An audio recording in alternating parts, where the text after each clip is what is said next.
Okay, let's try this one on for size. I tried a recording a little earlier and I tripped over my words so much I decided that's not good enough. I need to do it over again. So welcome back everybody to another exciting episode of Benvenue's Corner. Last week we went over some house cleaning items, some training, some upgrades, some scouting, went over the team stats. Today we're going to take a closer look at our upcoming opponent, the Dublin, Ireland Celtic Tigers, who are 7-6 on the year and second in their division. We'll show you their division race. You already see ours as we sit in number 2 spot in our division behind the Explorers. We're just one win behind them. Explorers are having a really strong season, and it's going to come down to the wire. We have a game with them at the end of the season. That may determine who has first place in the league, in that division anyway. They are in the AFC North, and you can see the London City Bulldogs have the first place record, 9-4, and Celtic Tigers are behind them at 7-6. Now, if the Celtic Tigers win, that'll get them within one game. It's going to depend on what the Bulldogs do as well, but the Celtic Tigers have a chance to win their division. But if we beat them, that's probably going to set their season asunder. They might not even be able to make the playoffs because if they lose, their best record would be a 9-7, and that might not be good enough. So, what are we dealing with in the Celtic Tigers? Well, we can go ahead and look at league rankings for their team, and you're going to find that they're pretty much a middle-of-the-pack offense. They rank, let's see, let's get this ranked in total, just total offense, not total yards, because that includes their kick return yards and things like that. But they're right in the middle of the pack at 15th in total offense. And we're going to see them right here. 4,395 yards. And now they're also 15th in passing yards with 3,193. Real close behind the Snowhawks here. There's not much separating them. And the Panthers could be up there as well. And in the running game, they're 19th. So, kind of a balanced attack. They're not really great in any one area. They do have... They score through the air quite a bit. Let's see. Actually, they're only ranked... They're ranked fairly low, but their quarterback has, I believe, 21 touchdowns on the season, and not very many turnovers. You see, we're very low. Where'd the Celtic Tigers? There's the Celtic Tigers. They have 24 passing touchdowns on the year, but 11 rushing touchdowns. You can see the Bulls with 21 on the year. What a potent offense. 19 touchdowns in the air, 21 in the ground. 2018. You can see what some of the highest scoring teams in this game is doing this year. 31 passing touchdowns at Dreadnoughts. They're a nightmare. You can see the Explorers, 30 passing touchdowns, 14 on the ground. And they're the Celtic Tigers, 24-11. And as far as points per game go, they're only 21st. So they don't score a whole lot of points on offense. They're kind of just middle of the road. On defense, it's a bit of a different story. Now, there's a bit of an interesting story here, because as far as total defense, they're one of the worst in the game. We're the best against the pass. We're one of the best in total. We rank 3rd, and they rank 25th, all the way down here at the bottom. Yeah, bottom dweller there. They let up a lot of passing yards. They're one of the worst in the league in passing yards at 26th. You see, we're 1st. We're very good against the pass. They are not. All the way down here, in the bottom dwellers. And against the rush, they're pretty much right around the middle of the pack there at 17th. Allowing 1,236 yards. So right there. As far as points allowed, though, they actually ranked 7th. Now, we don't give up very many points. We're 1st. Followed by the Bulldogs, who are the tops in the Celtic Tigers division. You have the Voyagers, the Bears. There's the Explorers, Giants, and Celtic Tigers right there. They also are very good in sacks. With their 9th place with 37 team sacks. You can see we're just ahead of them at 39. Now, they don't do a lot of turnovers. Their turnover difference, they are ranked near the bottom of the league with only +3. They're 22nd. They're last in causing fumbles and 17th in interceptions with 8. So, interesting. They don't turn the ball over that much on defense. They give up a ton of yards, but not a ton of points. So they must really clamp down when it gets into the red zone, like a bend but don't break type of defense. So that's what we're going up against as far as their team goes. Now, let's take a look at their individual stats, and you can see what kind of season their runners and passers and everybody are having. Let's go this way. It might be a little quicker. Maybe it wasn't. But you can see Deshaun Gregory is having a very good year. Almost 3,000 yards passing, 21 touchdowns, only 8 interceptions. 70% completion percentage, so he's doing very well. He's been sacked 32 times. Now, there's something that I want to bring up there when we look at their offensive line play. As far as rushing goes, Harvey Dickerson, he's up there as far as one of the leading runners. I think he's about 12th in the league, but you can see not very productive. I mean, he gets some carries, gets some touchdowns. He's got more touchdowns than our running back Dalton Triplett does, but not nearly the yardage or yards per carry. Their backup Connor Hammer is doing a very good job. He's also one of their punt returners and kick returners. On the receiving end, this is going to be a concern because you see they don't have any one standout breakout guy.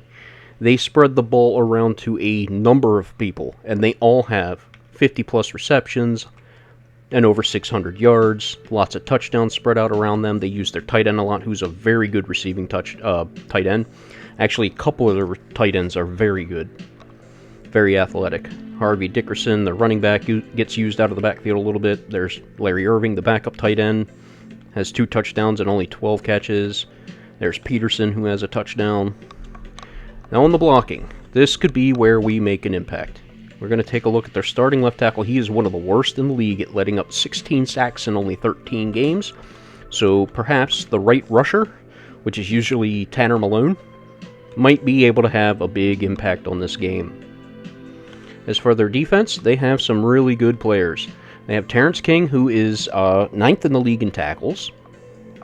They have a corner in Antoine Ballard, who is tied for 2nd in the league with 4 interceptions, right behind Aaron Kershaw with 5. And they have Kevin Stills is 10th in the league with deflections with 8. And they have a guy that's ranked in tackles for loss. Zach Vick is 8th with his 12 tackles for losses. As far as sacks go, you saw they're fairly high in team ranking for sacks. But no one standout guy. But look, they have a lot of guys 6.5, 5.5, 5.5, 5, 3, 3, 2. So they just send it from everywhere, every direction. So that could really be a problem for our offensive line, who's kind of been struggling lately with protecting Kiefer Byrne. And you can see Denton Holcomb is one of the worst in the league with a 68% field goal percentage. He's right at the bottom, about 28th. He has had 1 extra point. I believe it was blocked. No, it wasn't. He just missed it. And you can see 4 or 5 from 20 and under 30 yards. Perfect from 30, 40 yards and in. 2 for 2. And he struggles with the 50-yard boots, just like our kicker. Punting, nothing to write about here. He's just kind of middle of the pack. Their kick returner, Connor Hammer, is actually, as far as average goes, one of the better returners in the league. And in punt returning, they're just kind of middle of the pack here. So let's take a look at their roster. We can take a look at their coach. See what kind of schemes he uses. There's our guy, Shaq Hennessy. Let's go Celtic Tigers. And they use a vertical run, 4-3 under. They're using Miami's playbook, and this is Nicholas Gove, who has been in the league for quite some time. His overall record is 73-52. He's had 5 winning seasons. He's got 2 playoff wins, 5 playoff losses, and no Super Bowls. So he's been around for a while. He's gotten his team to the playoffs, but if he's gotten to the Super Bowl, he hasn't won one, so maybe that's what he wants to do before he retires. This team might have a chance to do that.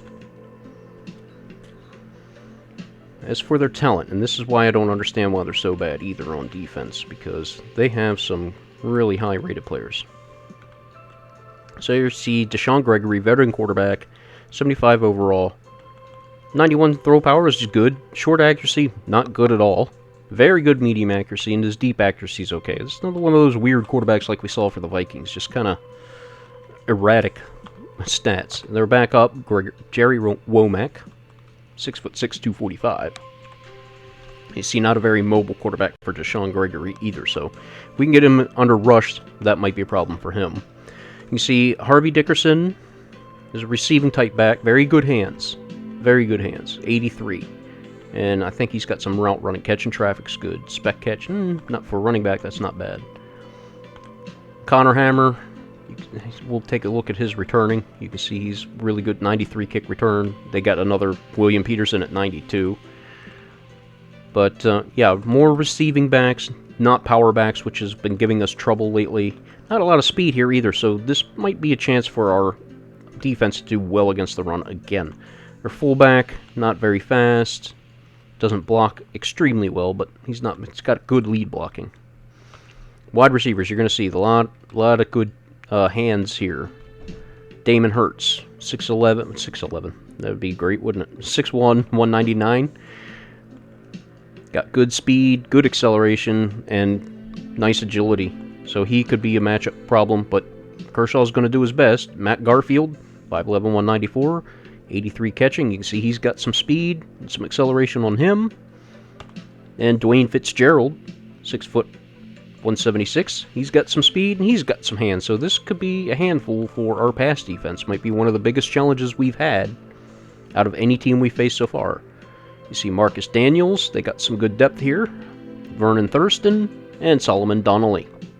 Their tight ends, which I talked about, they have some good ones. Lincoln Cheeks, 84 overall, 26 years old. Very good athleticism, good strength, nice awareness, good catch in traffic, spec catch, not so great. Very good route running. This is going to be pretty crucial for a tight end here. And you see Larry Irving, also extremely athletic, very good speed, and decent enough hands. Mike Seymour is their big blocking tight end, 6'6", 264. He's going to be in on their goal line and making a lot of key blocks for them, I would assume. And then they just have a backup in Derek Lacey, who's kind of all around, just average at best. Their left tackle we talked about, Rhett Chapman.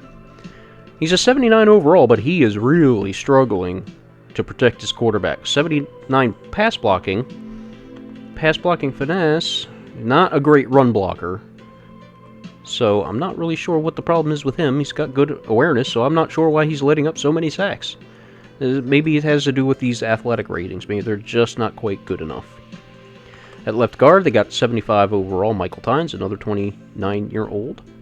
And again, he's much better pass blocking than he is in the run game. So maybe that's something the Sentinels defense can exploit. But they have a superstar, 82 overall veteran center Cordell Logan. Just very good overall numbers here for him. Very good in the pass blocking department and run blocking. So, the anchor of their offensive line. At right guard, 83 overall, young 24-year-old Jeffrey Murdoch, who's very good. Very good pass blocking, pretty balanced, good run blocking too. Their right tackle, 6'7", 320-pound Orleans Johnson, 73 overall, 30 years old. Not very athletic, so maybe the edge rusher on that side could have some success against him. Much better against the run than as far as run blocking. They're starting left end, Malik Lawrence, 80 overall, 23-year-old young guy in his sophomore season. Very speedy and athletic. Got great finesse moves, good tackler, so he could cause problems. The right end, we already talked about him. Gets in the backfield and disrupts that run. Zach Vick. More of a power rusher, more of a, I would think, 3-4 defensive end than a 4-3. Now, supposedly they run a 4-3 based on their scheme, but we'll see when they get in the ball game. But you can see this guy has very strong ratings for a power rusher. Decent tackling, but he's been really getting to the quarterback and disrupting the runs. Defensive tackles, Superstar X Brian Cave, 85 overall, 33 years old. Very stout. Strong, smart, block shedding's good, got finesse moves, can tackle, and Jarius Woods is also very good. Even though he's only rated 70 overall, he's been putting up numbers. Decent strength, more of a, I guess, a rushing type. Yeah, he's got finesse moves, more than a run stopper. At left outside linebacker, it's 76 overall, Nazir Owens, 25 years old. Kind of a run stopper, I think, with these numbers. Look at that power move, 90 power moves. That's probably one of the highest ratings I've seen so far. Block shedding's not all that great. And he's not really showing up for them in the sack department, so something's not working there. Superstar, middle linebacker, Terrence King, who you saw was already in the top 10 for total tackles on the year. Fairly athletic. The agility's not where I'd like it. Good tackler. Got some hit power on him, so he might be causing some fumbles out there on the field. Very good pursuit. Devion Newton is the backup. He sees some time on the field. Rookie, 71 years old. Did that once before with another player. 71 overall. Very athletic. And I think, let's see, his coverage ratings might be pretty good too. Yeah, man coverage, 73 zone coverage. So here's their pass coverage. He might sub in on pass covering downs. Right outside linebacker, Julian Stevens, 75 overall. Fairly decent speed. Let's see. Trying to look at his power moves and finesse moves. He's just more of a run stopper type, I would guess. Does have some zone covering ability. Their cornerbacks are very good. Superstar Kelvin Stills, 81 overall, 29 years old. Good speed, accelerity, and agility. He's just like our Kershaw. Good awareness, very good man coverage. He was ranked in as far as the top 10 as far as deflections go. Antoine Ballard is their leading interceptor with 4. He's tied for second, and he's a superstar as well. Also a good man cover corner. And Brendan Ransom, their third corner. 73 overall. You can see not the fastest. He's kind of like our Witherspoon on our team. Zaire Witherspoon. Not quite as tall, but he plays the same role for them, looks like. Just decent overall, not athletically gifted, but just kind of a gritty player. 6'2" Solomon Alexis, and 6'2" Antonio Coffey. Antonio Cup of Coffee. Their safety, 6'4", 206-pound Diamond Frost. Not the most athletically gifted at free safety. Got very good zone coverage, though. Backup Ellis Whitworth. You can see Gilbert Blakely here. Pretty strong numbers there for a strong safety. Very good awareness. Good zone coverage. Doesn't tackle all that well for a strong safety. There's Martin Monroe, the backup. And Chad Foreman. Their kicker. I don't understand. He's 90 kick power and 88 kick accuracy, so he's got good accuracy. It might be the distance that's hurting him with the kick power. Because you'd think these ratings, he should be a halfway decent kicker, but you've seen he is one of the worst in the league when it comes to field goal accuracy on the season. And Zach Matthews, 93-80. Just middle of the road numbers. So those are the Celtic Tigers that we'll be facing next week. Let's go ahead and check out this X Factor for their defensive tackle. We already know he's good. Coach, I wanted to brief you about Brian Cave before our game this week. He's one of the quickest interior linemen we'll face all year, and his quick twitch reaction time is going to make him an absolute nightmare for our offensive backfield.